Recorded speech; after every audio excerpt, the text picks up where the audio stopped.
women who get together with other women are healthier, happier, and stronger. Now we can make some figure eights with our hips. Figure eight, figure eight, figure eight, figure eight. Woo! By the time I met Mickey, I had already contemplated suicide and I was developing a plan. That's how dark my life had gotten. Because I'm a woman, phenomenal woman, that's me. Welcome to Prime Time for Women, the TV show for and about women in their prime. I hope you don't get tired of hearing that, because I'm never going to get tired of saying it. This is a show where we celebrate women tackling new adventures, pursuing new opportunities, and exploring new possibilities. We know we're in more prime when we feel emboldened to face our fears and give ourselves permission to cast aside self-imposed limitations. So I encourage you to step out of your box that you've created in your own mind. It can be anything, big or small. You might decide to scratch a creative itch and take up painting. You might want to try a new exercise routine like weightlifting, hiking, or swimming. You might decide to travel or take a gourmet cooking class or pursue a whole new career. That is exactly what our next guest decided to do. After more than 30 years in healthcare, working in skilled and assisted living facilities, Marie Hall realized that stress was impacting her health. She made a decision to take control of her life and practice self-care. After researching many holistic modalities, Marie found hypnosis and her health. Hypnotism not only restored Marie's physical health, it filled her with a profound sense of well-being and a desire to share this discovery with others. Marie attended the Omni Hypnosis Training Center of Washington, D.C., and is certified by the National Guild of Hypnotists and the International Certification Board of Clinical Hypnotherapy. She opened her own business, Hagerstown Hypnosis Center, in October of 2016, with the goal of helping others who are looking for improved health, peace of mind, and a powerful sense of control. Welcome, Marie. Thanks for being here today. Thank you for having me here today. Sure. So, Marie, could you tell us a little bit about what physical symptoms you were experiencing that motivated you to try hypnotism or hypnosis? Sure. I was basically a mess. Stress was horrible. I would just feel on edge and nervous almost all the time. Mood swings, were not happy. Difficulty sleeping, headaches. My blood pressure was very high. Dizziness, trouble with my vision. Jeez. And to one point, literally, and I was ignoring these things. It's just stress, it'll go away, it's just stress. Mm-hmm. But stress is a silent killer. So finally winding up in the hospital for several days for them to rule out a stroke, which they did, which I was very thankful for, but I knew I was given a second chance, and it was up to me to decide, what did I want to do with that second chance? That's great. And I needed to be able to do something more for self-care, which I wasn't doing anything previously. Well, let me ask you this. Sure. So you, at that point, you decided, I'm going to look into alternative modalities. Mm-hmm. And that's when you came across hypnosis, right? Yes. Mm-hmm. You worked with a certified hypnotist. Yes. How long did you work with that person before you began to realize some of the health benefits associated with hypnotism? Well, I began to notice benefits almost within the very first session. The sessions, it's been a while now, but I believe we had a total of maybe 6 sessions, and they were spaced out maybe a week apart or so. But I noticed benefits within the first session. Wow. Because there were things that I didn't realize that were going on because I was so stressed I couldn't see it. Mm-hmm. And I needed someone else maybe to be able to point those things out to me, be able to teach me ways to decrease and control stress.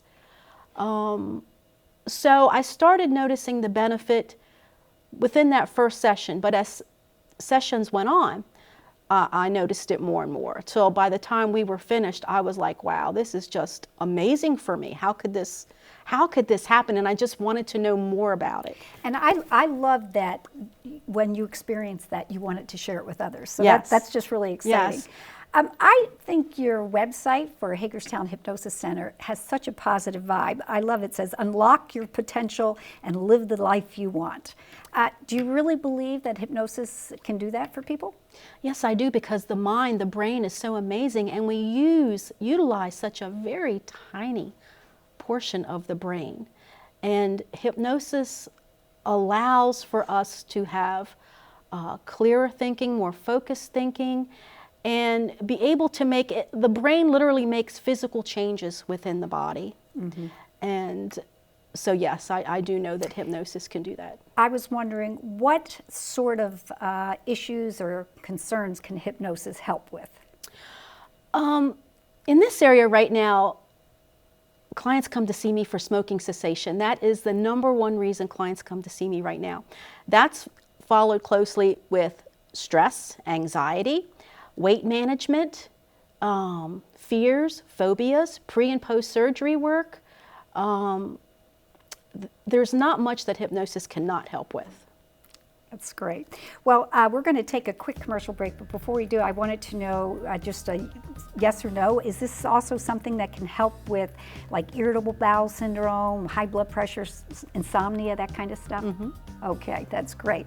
Well, we are going to take a quick break, but when we come back, you can fill us in particular about insomnia, because so many women, especially associated with menopause, are experiencing that kind of. So we'll cover that when we come back from this short commercial break. Awesome. 14 years ago, he diagnosed her with cystic fibrosis. Our doctors read charts and test results. Knowing my family history, she screened me early for colon cancer. They read medical journals and digital images. But the most important thing they read, he put down the laptop, he looked me in the eye, and listened. Are their patients. Meritus Medical Group, home to your extraordinary doctor. With over 50,000 square feet of merchandise, chances are Labors has what you need. Chairs, Labors has hundreds. You're welcome to come in and try before you buy. Filing cabinets, Labors has hundreds, from verticals to laterals. Desks, cubicles, bookcases, conference tables, and more, and all at up to 70% off. Browse Labor's great selection of global office furniture, and they're happy to announce that they now carry FlexSteel furniture, quality home furnishings at Labor's warehouse prices. It's all under one roof. Labor's on Vasel Boulevard in Hagerstown, family owned and operated for over 40 years.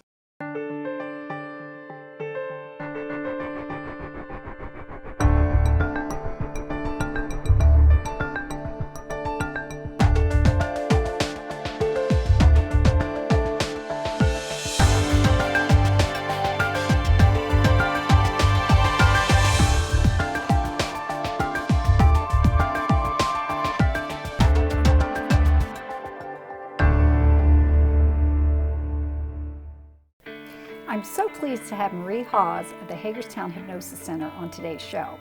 So before the break, you were telling us about the many conditions that hypnosis can help, but I wanted to focus a little bit on insomnia. Can you talk about the way that hypnosis can be used to help people improve the quality of their sleep? Sure. You know, each client is very individualized, so depending on what is going on with them in particular, determines how I work with them within insomnia and sleep difficulties. If stress, and honestly stress, I find stress 99.99% of the time involved. If stress is involved, then I'm going to work with them and teach them strategies to not only decrease stress, but also teach them methods of self-hypnosis so that they can utilize that on their own. Also, within hypnosis, we utilize visualization, progressive muscle relaxation, breathing. These are all methods, and actually when I work with clients, they'll actually have homework to practice.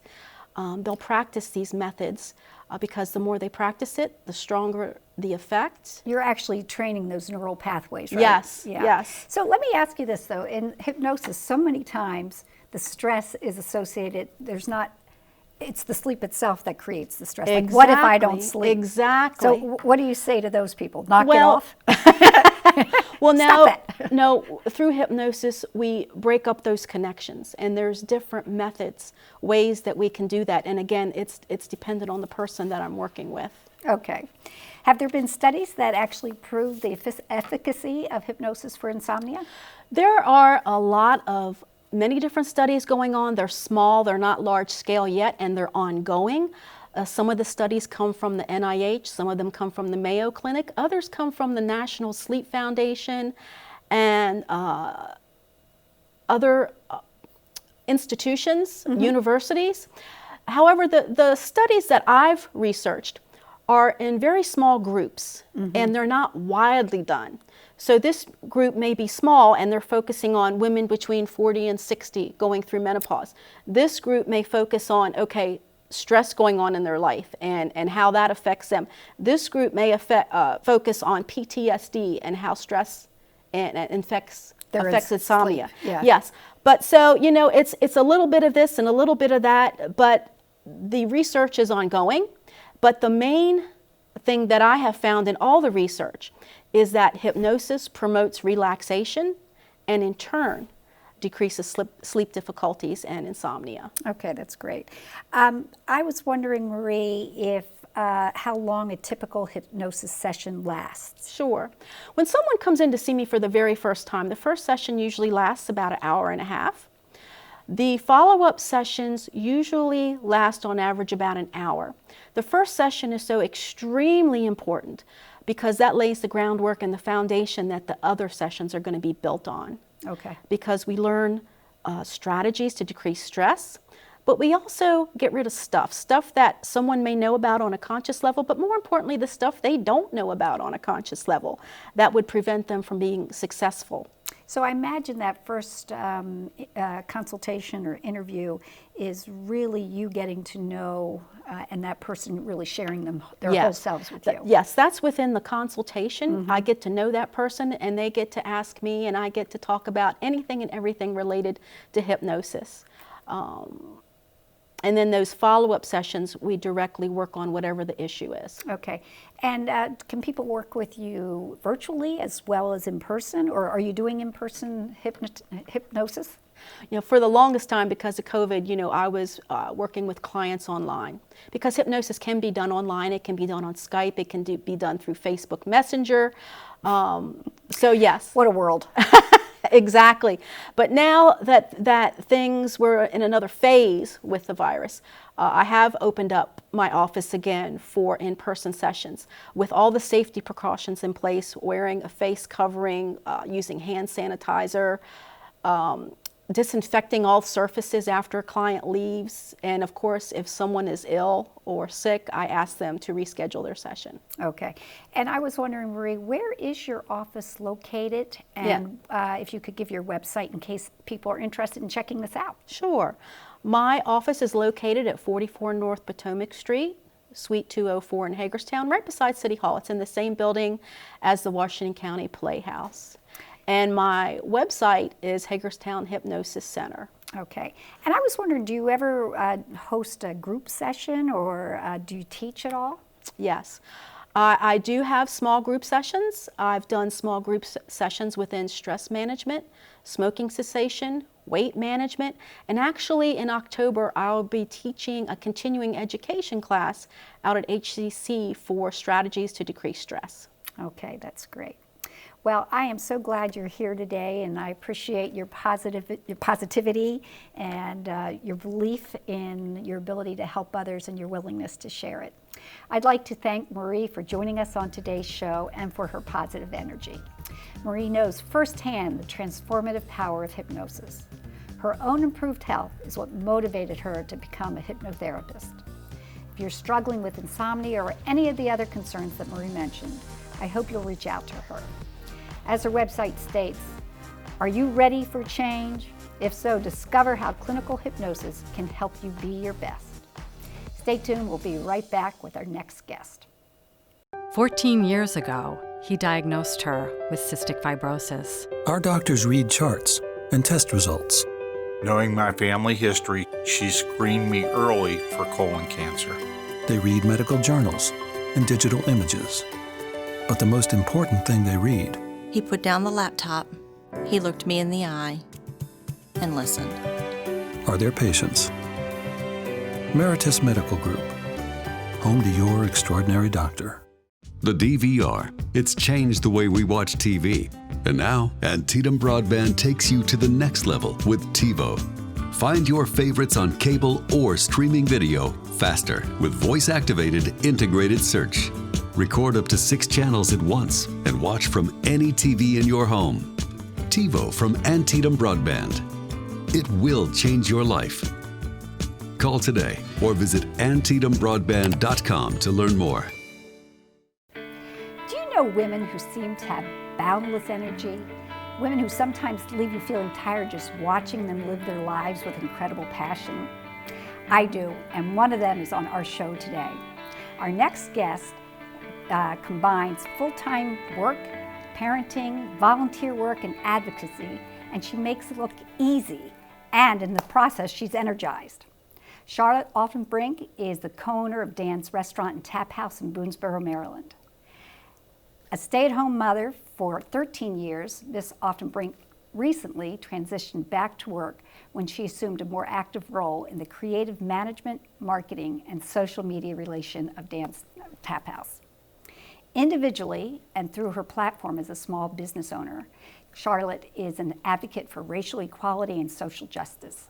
She seeks to raise awareness regarding the need for greater inclusivity and appreciation for diversity in Washington County. Charlotte is also a previvor. After testing positive for BRCA mutation in 2018, she chose to undergo preventive surgeries to reduce her substantial risk for breast and ovarian cancers. She encourages women to never be afraid to be their own advocate and take ownership of their healthcare choices. Welcome, Charlotte. Thanks for being here today. Thank you for having me on. So this is like a chance for you to tell a story, lots of different stories. I'm so glad that you're here. I was wondering if you could first talk a little bit about your family at home and what's going on, your 13 years before you transitioned back into the work world. Sure. So I have 4 kids. My oldest, my son Brady, is 13. My daughter McKenna is 12. And then I have 7-year-old twins, Colby and Quinn, and 2 naughty pugs. Yeah, and what are the dogs' names? Basil and Winston. Okay, there we go. We just want to give everybody a shout out.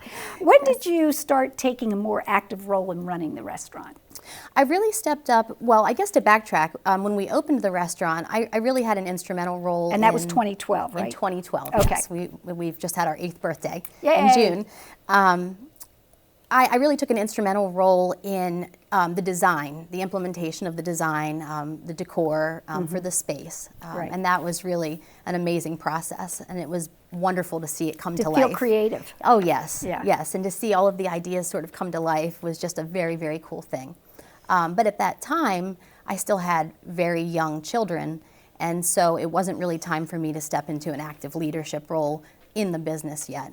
My focus was really getting the kids into school and making sure that sports and extracurriculars were going well and all of those super important things for moms. When the twins made the transition to kindergarten last year, it sort of gave me an opportunity to step into a more active role. It gave me the time and space to make sure that their needs were certainly met, but also that, you know, I could meet my need to want to be in the work world. Right. So when you made that decision to go back into the work world, were you excited, nervous, fearful, all 3? I don't know. All of those things. Yeah. Definitely all of those things. I was certainly excited because while being a mother is absolutely my vocation and the thing that I love the most and that will always hold my heart, it was a very exciting prospect to think about being in the adult world again. Right. And just having that level of social interaction again. Right. Intellectual stimulation. Absolutely, yes. Yeah. And at the same time, I think as many women who go back into the workforce, you know, you do have fears about how am I going to balance? Will I be able to meet my children's needs? Will I be able to make sure that everything is prioritized correctly? And that does make you nervous. And of course, there's always the question of, I haven't been out there in so long, am I going to do okay at this? Like, is it going to go well? But you know, I think just hearing you tell your story is so inspiring, because so many women would say, because I don't know, I won't do it. And you said, I don't know, but what the heck, I'm going for it. So I'm so glad that you did that.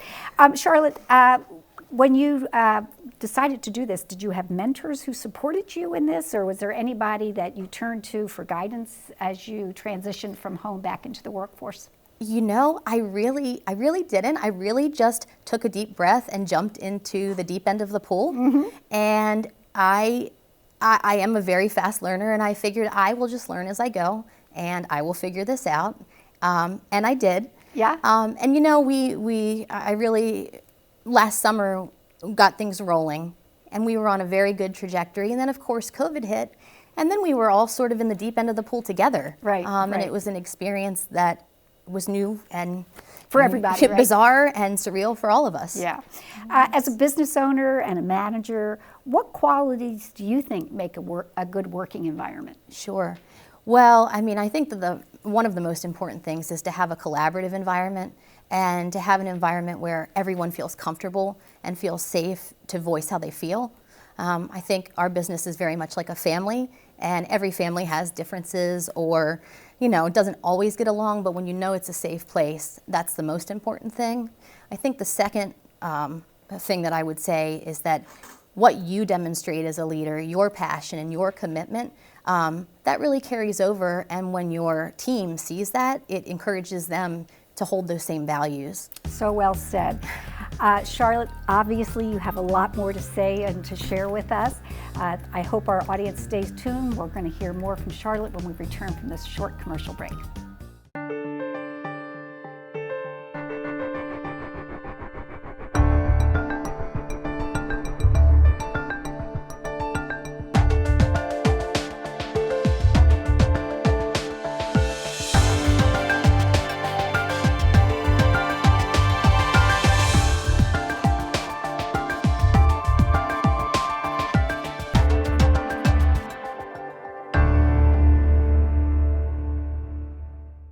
"14 years ago, he diagnosed her with cystic fibrosis. Our doctors read charts and test results. Knowing my family history, she screened me early for colon cancer. They read medical journals and digital images. But the most important thing they read, He put down the laptop, he looked me in the eye, and listened. are their patients. Meritus Medical Group, home to your extraordinary doctor. Before the break, we talked with Charlotte mostly about her family and her business. I'd like now to focus on your advocacy for social justice and women's health. So Charlotte, there was a particular incident that awakened you to the need to be an outspoken advocate for racial equality. Could you talk about that incident? Sure. Well, I have to say that, you know, I've noticed, even being at home with the kids and not in the work world, I've noticed a ratcheting up of tensions, you know, just an unsettling feeling for the last several years. I think the cultural and political environment has not really been conducive to inclusivity. Obviously, when everything happened, when George Floyd was murdered, it was heart-wrenching. And you have to try to explain that to your children. Yes, I had a teenager and a preteen in tears. And it gave me pause to really question, why haven't I spoken out before? Why haven't I been active enough? You know, I felt these things. And I think what happens is, I think good people sometimes don't know what they can do. And because they don't know what to do, they don't do anything. And that is the same thing as being complicit. We don't want to think that, but it is. So when that happened, I felt very strongly, and watching my children and the way that they responded, I felt very strongly that I have a responsibility to, one, show them how important it is to speak out, and secondarily to that, also having a business, having a platform, I feel, gives you a responsibility. And it's something that you can use as a vehicle for positive change. And so that's what I wanted to do. It's both a privilege and a responsibility, right? Absolutely. Yeah. Yes. Yeah. So in your work for social justice, inclusivity, do you have a particular mentor, somebody who you look to who inspires you as you inspire others? I have to say, again, it always for me comes back to my children, not so much as mentors, but honestly, in a way they are. When I look at them and I see, their open-mindedness and their big open hearts, and as I watch through their eyes, and they can't fathom why these things are happening. It's outrageous to them. Mm-hmm. Their hearts are so pure. Yeah. And sorry. No, that's good. That's fine. That inspires me to, want to be a role model for them, to continue that. So really, it's them. Yeah, that's great. And I think sometimes children learn more from what they see their parents do than what they hear their parents say. Yes. So you are you're modeling for them what you hope they would do in a similar situation. Yes, yeah. Absolutely. So what do you hope to accomplish through these advocacy efforts? Well, there's a saying that politics is local, and I think in many ways advocacy and social justice is also very local and very grassroots. So what I would like to see, and what I think is, it's a community-based effort. Mm-hmm. I would like to see progressive change come to Washington County. I think Washington County is a beautiful, historic place, and I think we have so much to offer. And if we can, cross the boundary into being a more inclusive and progressive environment, I think that it would just be an incredible thing. A great place to raise your children. Yes, yeah. Absolutely. So I'm going to take a slight conversational turn and ask you about another topic that you're incredibly passionate about. After a scare with breast cancer, you became a champion for encouraging women to take charge of their own health. Talk about that for us. Sure. So I had been having some strange symptoms. I had my twins. I was several years down the road, and I was still having some symptoms, some breast symptoms. And my doctors gave me a mammogram. I had an MRI. I had all of the, the protocols, and everything looked fine. But I just had a gut feeling that something was not right. Something did not feel right to me. And so I chose to go online. I ordered a hereditary cancer test from Color.com. And you take the test in the comfort of your own home, and you send it in. And really, I did it thinking, I'm just going to check this off the list. It's going to give you peace of mind. It's going, yes, exactly. And everything will be fine, and then I can just sort of rest assured that maybe I was just being, overreactive. And lo and behold, I got a phone call from Color saying that they needed to further discuss my results. So I had a genetic counselor do a consultation with me and explain that I had the BRCA2 mutation. And this floored me. I don't have a family history of breast or ovarian cancer at all. So it floored me. So what risk, if you have the BRCA2 mutation, what's the likelihood of developing breast cancer? It's up to 80% by the age of 70. And I don't want to miss this, so quickly tell me, what decisions did you make as a result of your BRCA2 consultation? Well, this is a very personal decision. Some women choose monitoring. I chose to really swing first, and I chose to have a double mastectomy preventatively. And I've had some other surgical procedures to reduce my risk of ovarian cancer. I felt that I needed the peace of mind to be here for my kids and to not have to worry. And I would encourage all women to do the same thing. Okay, well, that's some powerful advice. I'd like to thank Charlotte for being on today's program and for sharing her very personal story and her commitment with her children with us. Sharing our stories, both our struggles and our successes, can be healing. I know it's difficult to new people and to meet new people and share our stories during a pandemic, but I encourage you to try. In revisiting the stories from our past, we can often tap unrecognized strength that can inform present decisions and positively and positively shape our futures. If you are interested in sharing your story in a safe, protected environment, please join the Primetime for Women private Facebook group. Weekly prompts will provide food for thought and provide opportunities for women to experience the healing power of sharing their stories. Thanks for joining us today.